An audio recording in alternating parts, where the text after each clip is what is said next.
पूरे देश में लोग बड़े कंफ्यूज हो रहे हैं और मुझे भी टाइम नहीं मिल पाया वीडियो आपके पास भेजने के लिए कि जन्माष्टमी 6 को मनाएं या 7 को मनाएं। इस समय हम ब्रह्म वैवर्त पुराण उत्तरखंड है, उसका उत्तर भाग है, और श्री कृष्ण जन्मखंड है, इसका नाम ही श्री कृष्ण जन्मखंड है।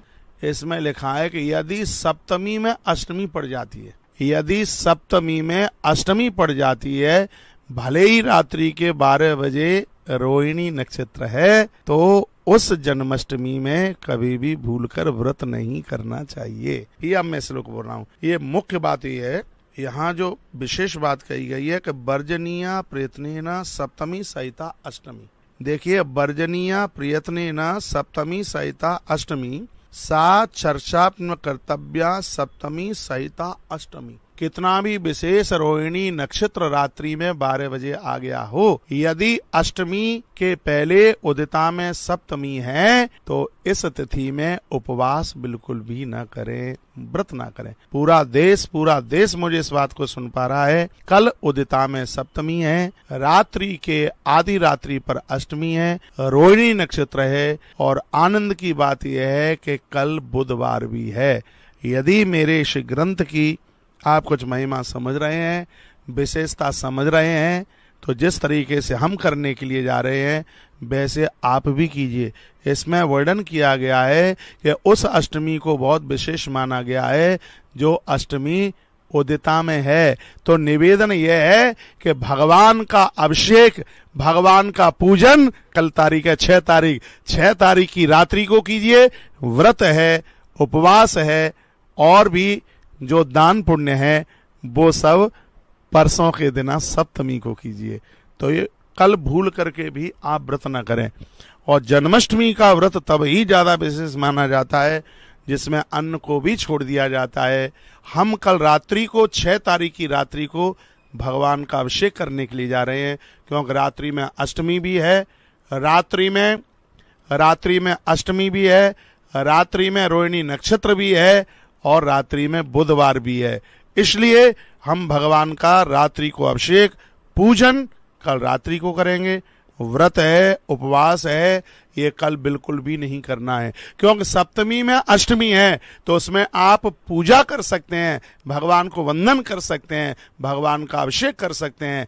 लेकिन जैसे दशमी में एकादशी होती है तो उसमें व्रत नहीं किया जाता, उसी प्रकार से यदि सप्तमी में अष्टमी है तो उसमें व्रत नहीं किया जाता। इसलिए मैं पूरे देश के लोगों को कहना चाहूंगा, जो व्रत है, जो जन्माष्टमी का एक विशेष व्रत, जिस व्रत के द्वारा कहा गया कि 100 वर्षों का श्राद्ध करने का फल प्राप्त हो जाता है, तो वो व्रत करने का जो संकल्प है वो परसों आप लेंगे, अन्न परसों आप छोड़ेंगे, हवन परसों आप करेंगे, परसों यानी 7 तारीख को।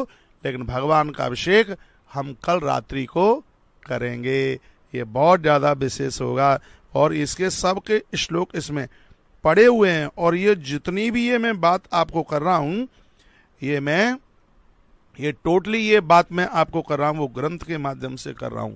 फिर भी आप यदि कल करते हैं तो कीजिए, कौन रोक सकता है।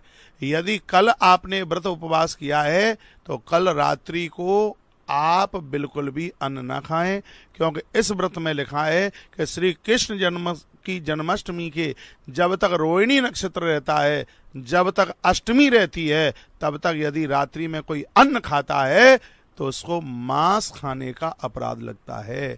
मेरी इस बात को कोई काट के बताए, ये इसमें ये लिखा है, इसमें वर्णन किया गया है। तो कल रात्रि में अष्टमी भी है और कल रात्रि में रोहिणी नक्षत्र भी है, इसलिए पूजा के बाद में आप अन्न नहीं खा सकते बिल्कुल भी। कल दिन में आप अन्न खा सकते हैं, दिन में आप अन्न खा ले। यदि आपने कल रात्रि को पूजन किया है तो रात्रि के समय पर, क्योंकि कल दिन में खाओगे तो सप्तमी में खाओगे, अष्टमी तो लगभग 4 बजे के साथ में लग रही है, तो इसलिए यदि कल सुबह आपने अन्न नहीं खाया तो आपका जन्माष्टमी का व्रत माना जाएगा, और यदि जन्माष्टमी के व्रत में सप्तमी आ गई है तो वो अपराध हो जाएगा। इसलिए कल 4 बजे से पहले दोपहर तक अन्न खाना जरूरी है। और जिन्होंने कल दिन भर में जो व्रत किया और उसमें पड़ गई सप्तमी, इसलिए आप व्रत नहीं कर सकते। और आप व्रत नहीं करते और आपने रात्रि को अभिषेक पूजन सब कुछ कर लिया और पूजा के बाद में यदि आपने अन्न खा लिया तो भी वो दिक्कत है। वो इसलिए दिक्कत है क्योंकि जन्माष्टमी की रात्रि में जब तक अष्टमी और रोहिणी नक्षत्र रहता है और उस समय यदि अन्न खाया गया है तो उसकी स्थिति मांस खाने के बराबर कही गई है, इस ग्रंथ में वर्णन किया गया है। तो ये अब के जन्माष्टमी हम इस प्रकार से मना रहे हैं। हम तुलसी वन आश्रम की चर्चा आपसे कर रहे हैं। कल सुबह यहाँ अन्न बनेगा, भोजन चलेगा, पंगत होगी यहाँ पर, और कल शाम को बिल्कुल किसी को अन्न मिलेगा नहीं, और यहाँ पर रात्रि को भगवान का अभिषेक होगा, भगवान का पूजन होगा और बहुत विधि विधान पूर्वक होगा। और परसों के दिन 7 तारीख को पूरा आश्रम व्रत करेगा, उपवास करेगा, हवन होगा, यज्ञ होगा और उसके तत्पश्चात फिर उसका पारण होगा।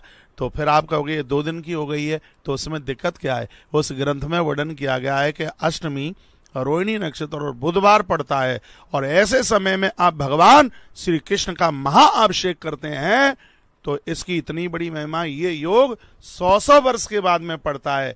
इसलिए कल रात्रि को भगवान को अभिषेक वाला योग न छोड़ना। स्वयं भगवान नारायण के शब्द हैं, बुधवार पड़ जाए या सोमवार पड़ जाए, अष्टमी और रोहिणी नक्षत्र भगवान के जन्म काल पर पड़ जाए तो ऐसा विधान 100 वर्ष के बाद में पड़ता है। तो भगवान की कृपा से कल बुधवार भी पड़ रहा है, रोहिणी नक्षत्र भी पड़ रहा है और अष्टमी पूरी पड़ रही है रात्रि की आधी रात्रि को। तो इसलिए भगवान का अभिषेक पूजन कल लाइव देखेंगे कार्यक्रम, आप ये पूजन वगैरह सब आप कल देखेंगे रात्रि को, और आप कल करना। और जो व्रत की बात है उसके लिए उदिता में अष्टमी है, इसलिए 1 नंबर बढ़िया से बढ़िया फर्स्ट क्लास है। परसों के दिन अष्टमी आप उदिता में व्रत करें, हवन करें, यज्ञ करें, दान पुण्य करें, पूजा पाठ करें, ये सब आपको परसों के लिए करना